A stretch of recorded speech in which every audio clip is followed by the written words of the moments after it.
AP రాజకీయం రూటే separate. ఎప్పుడు ఎలాంటి మలుపులు తిరుగుతాయో చెప్పడం చాలా కష్టం. ఇప్పటి టార్గెట్ 175 అంటున్న జగన్ని ఢీకొట్టేందుకు మహాకూటమి సిద్ధమవుతుందట. ఆవిర్భావ సభలో వైసీపీ బాస్ని ఏకి పారేశారు జనసేన అధినేత పవన్ కళ్యాణ్.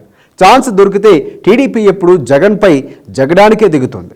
కామ్రేడ్ సైతం ఫ్యాను పార్టీపై కస్సుమంటున్నారు. ఇక హస్తం వీక్గా ఉన్న జగన్ సర్కారుపై పోరుబాటుకి మొగ్గు చూపుతోంది. మొత్తంగా మహాకూటమి వర్సెస్ వైసీపీ అనే లెవెల్లో ఏపీ పాలిటిక్స్ మారబోతున్నాయా అంటే అవుననే సమాధానం వినిపిస్తోంది.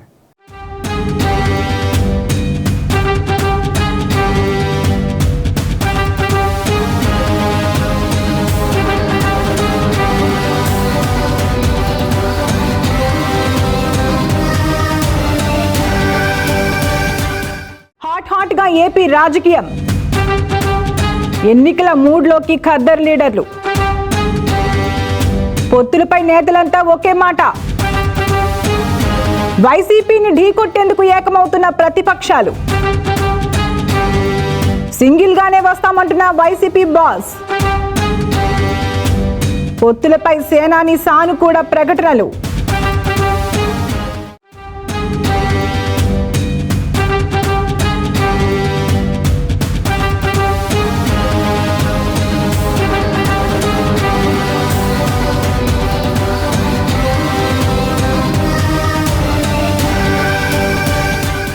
ఆంధ్రప్రదేశ్ రాజకీయాలు ఎప్పుడూ హాట్ గానే ఉంటాయి. ఎందుకంటే అక్కడ రెండు ప్రధాన పార్టీలు అధికారం కోసం విజయమా వీర స్వర్గమా అన్నట్లుగా తలబడబోతున్నాయి. అదే సమయంలో మూడో శక్తిగా ఉన్న జనసేన పార్టీని విస్మరించలేం. అయితే 2023 ఏడాది ఏపీ రాజకీయాల్లో ఎన్నికల ఏడాది కాదు, కానీ ఎన్నికలు రావని చెప్పలేం. ప్రస్తుతం అధికారంలో ఉన్న వైఎస్ఆర్ కాంగ్రెస్ పార్టీ రాజకీయ వ్యూహం ఎలా ఉందో చెప్పలేం, కానీ ఎన్నికల మూడ్ మాత్రం ఏడాది మొత్తం కొనసాగడం ఖాయమని అనుకోవచ్చు. ఎందుకంటే వచ్చే ఏడాది ప్రథమార్థంలోనే ఎన్నికలు జరుగుతాయి కాబట్టి కసరత్తంతా ఈ ఏడాదే రాజకీయ పార్టీలు పూర్తి చేసే పనిలో పడ్డాయి.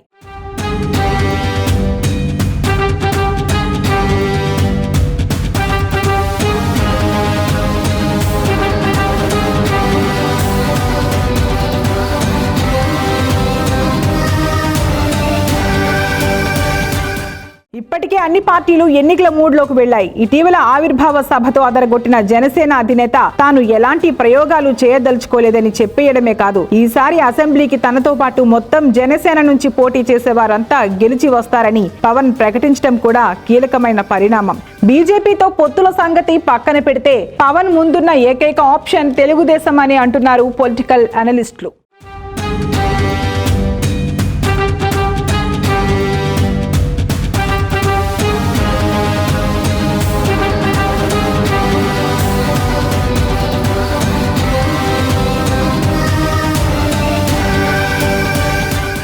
తెలుగుదేశం పార్టీతో పొత్తులు పెట్టుకునే వచ్చే ఎన్నికల్లో పోటీకి పవన్ రెడీ అవుతున్నారని చెబుతున్నారు.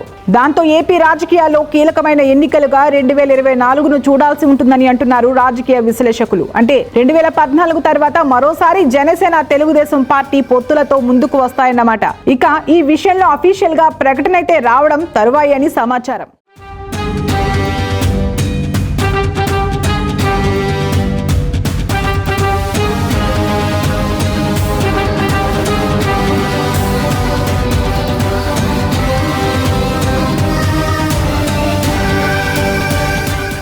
ఇంకోవైపు చూస్తే సిపిఐ కూడా ఈ కూటమిలో చేరుతుందని వార్తలు గుప్పుమంటున్నాయి. ఇటీవల తిరుపతిలో సిపిఐ రాష్ట్ర కార్యదర్శి రామకృష్ణ ఏపీలో జగన్ సర్కార్ దిగిపోవడానికి తాము పొత్తులు పెట్టుకుంటామని స్పష్టం చేశారు. ఇప్పటికే సిపిఐ తెలుగుదేశం పార్టీలు సన్నిహితంగా ఉంటున్నాయి, 3 ఏళ్లుగా ఒకటిగా పనిచేస్తున్నాయి. అదేవిధంగా తాజాగా జరిగిన ఎమ్మెల్సీ ఎన్నికల్లో రెండు పార్టీలు ఒక అవగాహనకు వచ్చాయి. తొలి ప్రాధాన్యత ఓటు ఒక పార్టీకి వేసుకుంటే ద్వితీయ ప్రాధాన్యత ఓటు రెండవ పార్టీకి వేసుకోవాలని కూడా డిసైడ్ అయి అమలు కూడా చేశారు. దాంతో ఇప్పుడు జగన్ వ్యతిరేక కూటమికి ఒక రూపం వస్తుంది అని అంటున్నారు.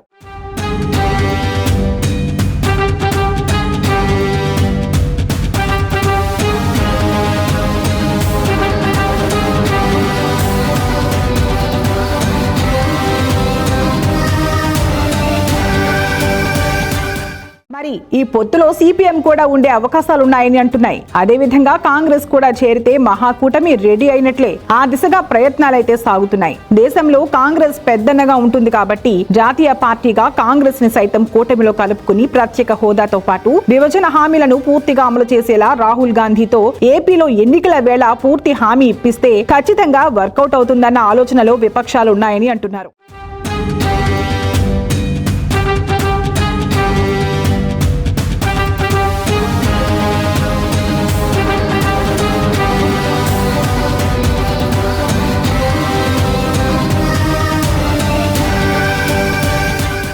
సరిగ్గా 2014కు ఎన్నికల్లో ఇదే మాదిరిగా జరిగింది. నాడు కేంద్రంలో అధికారంలోకి రాబోతున్న బీజేపీ కూడా ఏపీని ఆదుకుంటామని హామీ ఇచ్చింది. ఏపీలో తెలుగుదేశం, జనసేన, బీజేపీ పొత్తు పెట్టుకున్నాయి. ఇప్పుడు బీజేపీ కాకుండా ఆ ప్లేస్ లోకి కాంగ్రెస్ వస్తుందని అంటున్నారు. ఆ విధంగా చేస్తే ఏపీ జనాలకు పూర్తి నమ్మకం కలగడమే కాకుండా అభివృద్ధి నినాదం 100% జనాలకు చేరుతుంది అని అంటున్నారు.